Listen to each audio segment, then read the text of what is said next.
반갑습니다. 네, 반갑습니다. 안녕하세요. 네. 저는 강릉에서 온 우주 최고의 멋진 남자 김상훈 목사의 아내이며 지구상에서 가장 아름다운 삼녀 팔남의 엄마 윤정희입니다. 아, 반갑습니다. 반갑습니다. 예, 저는 11명의 아이를 둔 다둥이 아빠이기도 하고요. 또 가장 아름다운 아내를 둔 남편이기도 합니다. 잘하니. 와, 두 분이서 막 사랑에 꿀이 툴툴 네. 떨어지시는데 그 11명의 아이 소개도 좀. 첫 번째 딸 25살 하은이 현재 캐나다에서 유치원 교사를 하고 있고요. 둘째 딸 24살 하선이 종합병원 간호사로 근무를 하고 있고요. 그리고 20살 하민이 현재 모건대 신학과 신학생으로 재학 네. 중입니다. 아들은 8명밖에 안 됩니다. 지금 큰아들은 요한이, 둘째, 셋째, 넷째는 사랑이, 햇살이, 다니엘. 이렇게 고2 아이를 3명이고요. 네. 고1 아이도 있습니다. 고1 아이 한결이는 지금 입학해서 학교 다니고 있고요. 중3 윤이 있고 또 초등학교 5학년 하나, 막내 초등학교 3학년 행복이. 이렇게 해서 아들만 8입니다. 아, 지금 아들, 딸 11명을 쫙 얘기했는데 제가 신기한 거는 저는 넷을 낳는데도 이름이 헷갈릴 때가 있거든요. 가끔 이 아이 보면서 다른 이름 나오고 그러진 않으시나요? 당연히 나오죠. 근데 아이가 가만히 있으면 이름을 잘못 부른 거고 네. 불렀는데 반응을 하면 이름을 잘 부른 거고. 네. 근데 그 11명의 자녀를 모두 가슴으로 낳으셨다면서요? 네. 2000년도에 네. 대한민국은 그 당시 IMF로 대한민국의 경제가 죽었을 네. 때였죠. 네. 저희는 3년 동안 제가 4번의 유산을 경험했어요. 아, 아이고. 그러니까 경험하지 않았어야 될 유산을 경험하고 나니까 네. 그래서 그러면 아이를 먼저 낳기 전에 그냥 가슴으로 먼저 아이들을 낳자. 네. 4번의 유산의 의미를 가슴을 먼저 낳는 걸로 시작을 하자라고 얘기를 해서 친자매인 하은이 하선이를 그 당시에 먼저 입양을 하게 네. 되었죠.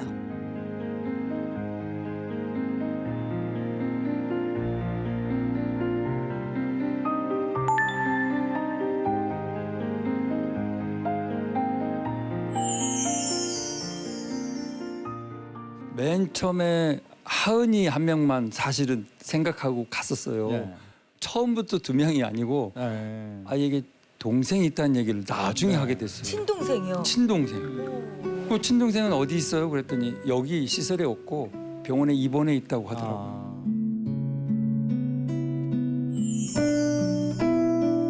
그래서 병원에 입원해 있다는 얘기 저는 더 막 가슴이 이렇게 네. 닫혀지는데 네. 집사람은 듣자마자 그 아이도 우리 아이입니다. 이렇게 이야기를 하고 시작하더라고요. 예. 그러면서 거기서 저는 사실 처음부터 초보 아빠가 부끄럽게 아빠로 시작을 했어요. 네.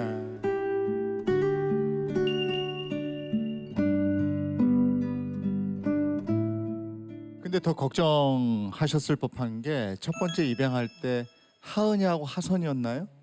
좀 아팠다면서요. 하은이는 간헐성 외사시로 수술을 받고 지금은 이제 건강한 눈을 네. 가지고 살고 있고요. 하선이는 7살 때 폐쇄성 모세 기관지염으로 굉장히 이제 고통스러운 시간을 보냈죠. 중환자실에서 언제 죽을지 모른다. 준비하고 있어라. 그런 이야기를 들으면서 굉장히 어렵고 힘든 시간을 보냈고요. 그리고 그 다음에 이제 하은이, 하선이 뒤를 이어서 하민이 같은 경우는 9순 9개월로 태어나서 이제 입술이 갈라지고 그리고 이제 언어 장애가 심하고 그리고 그 다음에 요한이는 IQ 64의 퇴행성 발달 장애를 앓고 있었던 아이였고요. 네. 사랑이는 안짱다리로 태어나서 이제 보조 신발을 신고 걷지 못해서 제품으로 들어왔거든요. 근데 크고 작은 그 아픔들이 아이들에게는 가지고 있는 건데 저는 그게 그렇게 크게 와닿지는 않더라고요. 그게 가족이 되기 위해서 그랬던 건가요? 저에게는 오히려 부족한 저의 모습이 먼저 더 보이고 조금은 건강한 어른들이 우리 아이들을 1명, 2명이라도 받아들여서 우리 아이들이 건강한 삶을 살 수 있다면 충분히 할 수 있는 그 어른이 우리 부부가 되자라는 생각을 참 많이 하게 되었어요.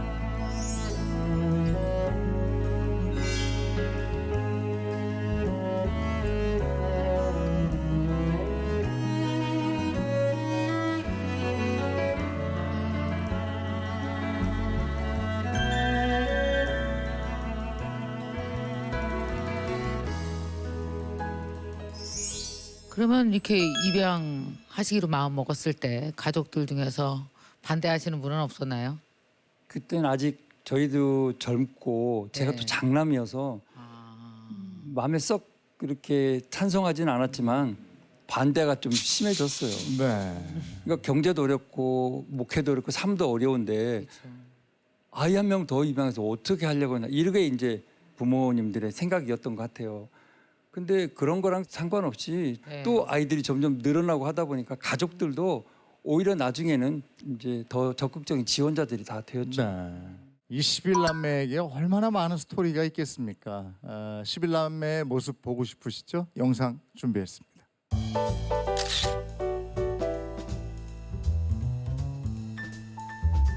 와, 신발이 정신이 없네요. 얘들아 빨리 내자. 역시 다자녀가 답임을 오늘 이 시간에도 또 느낍니다. 와, 4분 만에 다 겠습니다. 그 많은 빨래가. 햇살이가 모르는 걸 하민이에게 물어보는 것 같아요. 아, 운동하고 있네요. 여기는 운동팀입니다.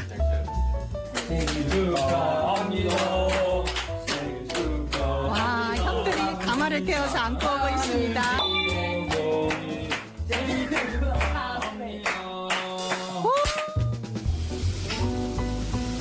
삼겹살에 김치를 구워 먹는 게 최고지요. 플러스가 다릅니다. 밝은 11남매의 모습을 봤습니다. 아유, 파티가 있었고 삼겹살 아주 먹음직스러운데요. 네. 이 11남매를 키우다 보면 그 나름의 원칙 같은 게 있을 것 같아요. 어릴 때 TV 보는 아이가 별로 그렇게 그 대화도 그렇고 좋지 않더라고요. 아. TV를 안 보게 했고요. 아, 그래요? 핸드폰 주지 않았고 예. 게임 하지 못하게 했고 예. 뭐 철칙이라기보다 그냥 산무로 지냈죠. 물론 아이들이 이렇게 이쁘게 컸기 때문에 거기에 대해서 반발 안 하고 이렇게 잘 받아들였는지 모르겠지만 그 안 보는 시간에 아이들은 뭐 합니까? 저희는 굉장히 애들이 많다 보니까 아이들끼리 같이 재밌어요. 노는 거죠. 게임도 굉장히 많이 하고요. 네. 재미난 게 너무 많아요. 다이아몬드 게임도 하고 저희는 뭐 윷놀이서부터 팽이치기, 줄넘기 저녁 때 애들하고 어울려서 그런 걸 하다 보면 시간이 금방 지나가요. 그 휴대폰 얘기가 나와서 그런데 네. 그 교육 전문가시니까 많은 분들이 그게 궁금할 거예요. 이걸 도대체 몇 살 때부터 휴대폰을 손에 쥐어줘야 되는 거야? 이거 말이죠.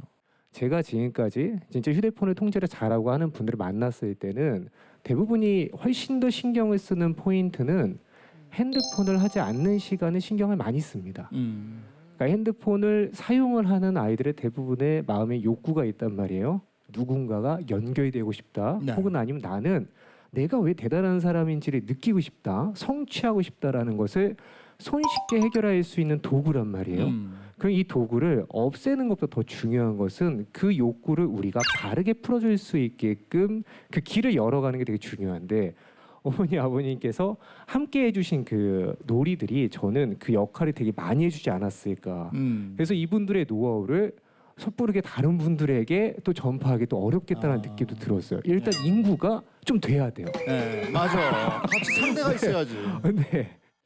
근데 그때 이제 그 아이들을 갓난 아이들을 데려온 게 아니고 어느 정도 나이가 있은 다음에 데리고 왔으니까 이 아이들이 또 혼란스러워하지 않았을까? 그 8개월만 지나면 아이들은 인격체 형성이 다 이루어진다고 해서 연장아 입양, 큰아이 입양이라고 표현을 하거든요.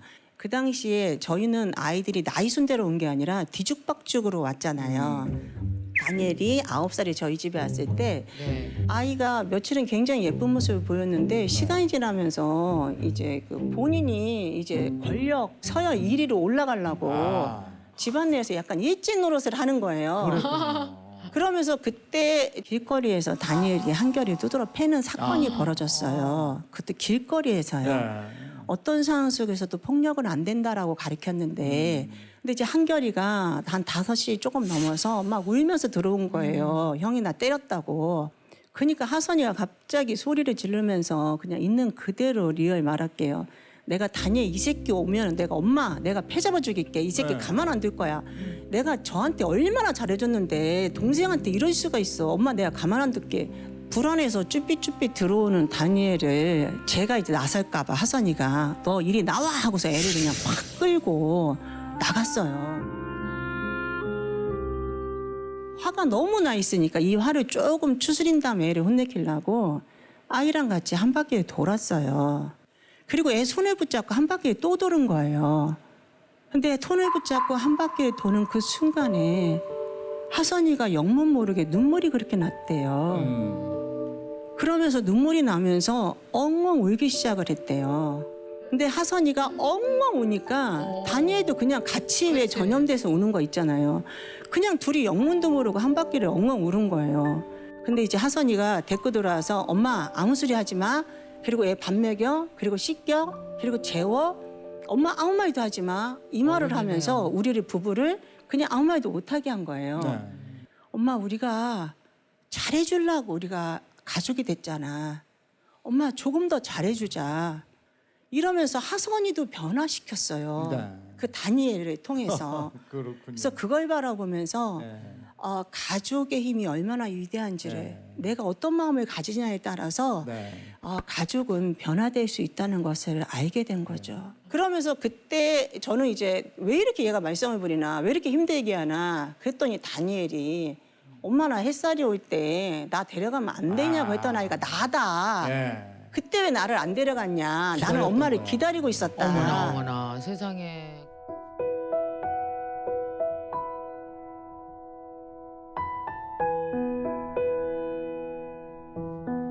4년이란 세월이 흘렀는데 아유. 저는 아이들 6명을 키우느라고 잃어버리고 있었어요. 근데 아이는 4년 동안 기억했군요. 날마다 저를 어머나. 기억하고 아이고, 있었다는 거죠. 또 그 말을 듣는데 제가 또 얼마나 미안해요. 진짜 마음 아프셨겠네요. 저는 제 인생에 애들에게 맨날 죄인인 것 같아요. 미안하다라고 또 네. 엄마가 기억해주지 못해 미안하다고.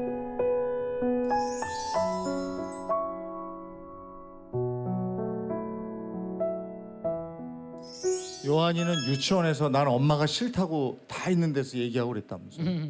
요한이는 이제 한 번 입양됐다가 파양되고 다시 저희 집으로 온 양쪽 부모님이 모두 다 베트남 분인 아이였어요. 근데 이제 1년, 2년이 지나서 이제 시간이 좀 흘렀잖아요. 유치원에서 재롱잔치를 하는데 이제 선생님께서 얘들아 이제 뒤로 돌아와서 엄마 아빠에게 사랑해요 하고서 하트를 날려주세요라는 이야기를 했어요. 네. 그 상황에서 요한이가 고개를 반을 삐딱하게 하더니 나 엄마 싫어요. 나는 베트남에서 왔어요. 예. 이렇게 하고 안 쳐다보는 거예요. 아이고. 근데 그 순간 한 3초 정도 짧게 그냥 그 자리가 멎어버린 것 같은 그 착각. 네. 천사 엄마 아빠가 결국은 애를 뒤에서 구박하나? 애를 뭐 어떻게 하나? 여러 가지 생각을 했겠죠. 뭐 별 생각을 다 하지 않았을까라는 생각에 네. 그 당시에 얼굴이 빨개져서 내가 억울해서 못 살겠다 하고서 땅을 막 치면서 막 제가 막 엄청 울었어요. 막 엉엉 하면서. 애들 아빠가 저한테 마누라 미안해요. 40살 넘은 우리도 이렇게 힘든데 7살 먹은 어린아이는 얼마나 마음이 복잡할까요? 우리가 조금 더 이해해주면 안 될까요? 내가 겨우 7살 먹은 아이를 내가 겨우 이렇게밖에 못했나.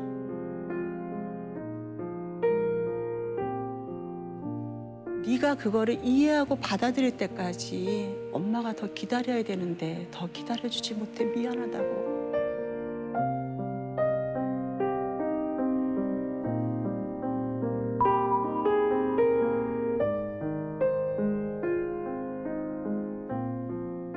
이제 한 11명을 입양하다 보니까 후회 같은 걸 해본 적은 없으세요? 사실 지금 대단하다 존경해서 그런데 그럴 만한 게 하나도 없고 오히려 아이들한테 배운 게 더 많고요. 아이들한테 얻은 게 더 많아요.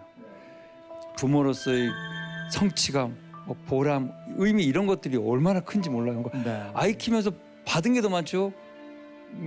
후회하거나 아니면 뭐 이렇게 하면 좋은 별로 없는 네. 것 같아요. 이제 느끼는 거죠. 나이가 먹으면서 아이들로 인해 내가 얼마나 열심히 살았는지, 아이들로 인해 내가 얼마나 최선을 다했는지, 아이들로 인해 엄마를 얼마나 빛내주었는지 이제 알게 되었어요.